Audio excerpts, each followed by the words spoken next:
Hi there, Casey Woodfin here, Associate Broker with Shaheen, Ruth Martin and Fonville Real Estate. I have been selling real estate for almost 20 years and I flip houses, I own investment property, and I also sell residential real estate from luxury down to land and anything between. And today I want to share with you the 5 top mistakes that I see new investors make. So stick with me, we'll go through those 5. I'm excited to talk to you today. All right, I'm back. So the 5 top mistakes that new investors make. Number 1, not knowing your numbers. The math ain't mathin', guys, and I see this all the time. I see this on Facebook groups with wholesalers and investors. I see it in the open market, just in conversation. So if you don't know your numbers, you're going to be in trouble. So number 1, you need to know your ARV, your after repair value. That's basically comps, guys. So if you are not an agent, if you know an agent, have them pull some comps for you. You are going to get beat out by people like me and my colleagues who, if I see a property address, I can tell you the ARV pretty quick. So you need to know exactly what the property is going to sell. Do not, and I see this too often, hedge your bets on future market value. That is a no-no. Now, that is icing on the cake if it happens, but you've got to use today's sold comps. It's so important. You need to know your holding costs. So how much is it going to be if your renovation is going to take you 6 months? You know, you're going to be paying electricity, water, taxes. If you have a note, you're going to be paying the payment on that with the interest. So knowing those holding costs are really important. Reno cost is huge. Too many people undervalue the cost of a roof, HVAC, siding. Guys, costs have gone crazy. If you talk to anyone that's been doing this, it is insane. I used to could do a project for $40,000 and now it's going to cost me $100,000. So you got to know your renovation cost, and if you don't, find yourself a really good GC.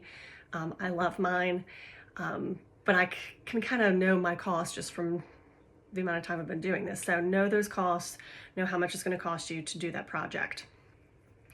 Your selling costs. So are you going to hire an agent? You know, you will have fees for that. How much is it going to cost for recording taxes, your attorney?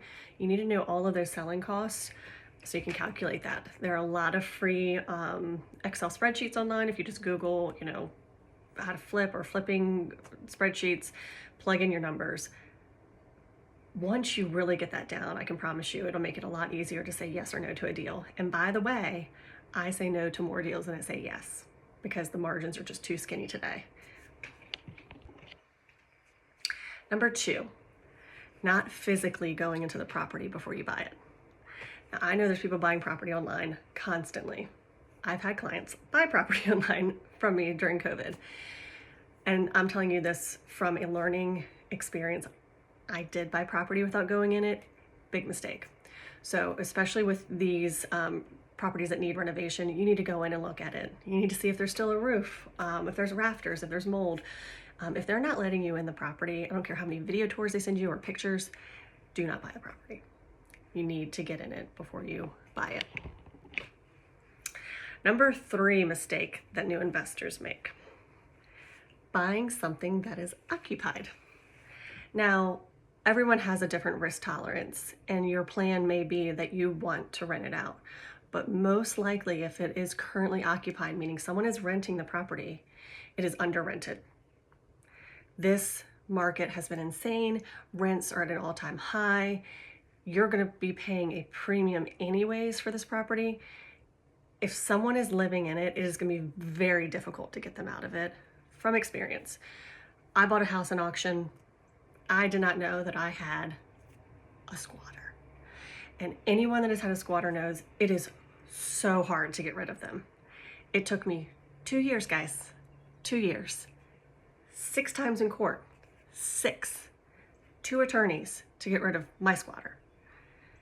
Some of you may be laughing at me. All I know is I had to go through the legal process, and it was a pain in the butt. Not to mention, if someone is squatting, they have nowhere to go. And most of the time when people are pushed against a wall, it can be a dangerous situation. So look, I have a family. I like to play by the rules. I'm not going to mess around with this water. I'm going to go the legal way. Some people are different. I don't want to hear about it. But buying something that is occupied right now in this market, it's tough. It's going to cost you money to get rid of them, and a lot of time. And we all know what they say about time. It's going to cost you money, right? So all right, so the number 4 mistake that I see new investors make is not getting the proper permits when you are doing the renovation. So either your GC isn't pulling them, or if you're doing the work, you're not pulling them. This, and I'm seeing this across the board, is coming back to bite you. Buyers are paying a huge premium to buy property. And if you say that you have done a new HVAC and you did not upgrade the service, or if you did and didn't get the permit, they can come back at you. They can come back on your LLC or you as an individual to have that fixed after the fact. So it's not a good look. It's not good for your reputation either. If you are really in this to make money and to build a career, do the right thing and get the permits pulled.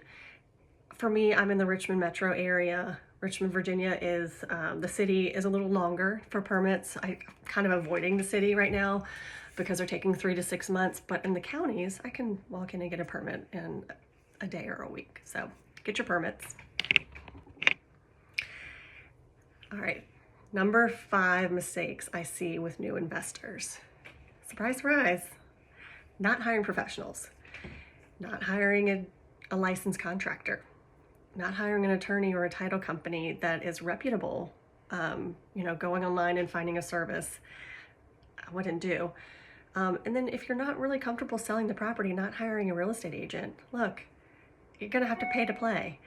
I work with a lot of investors. They build my cost into their numbers.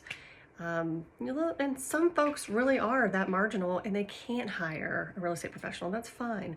But make sure you definitely have your general contractor, your title company or attorney, someone you're really comfortable working with, because it can totally bite you and cost you a lot more money. So I hope these 5 tips were helpful, and I will see you soon.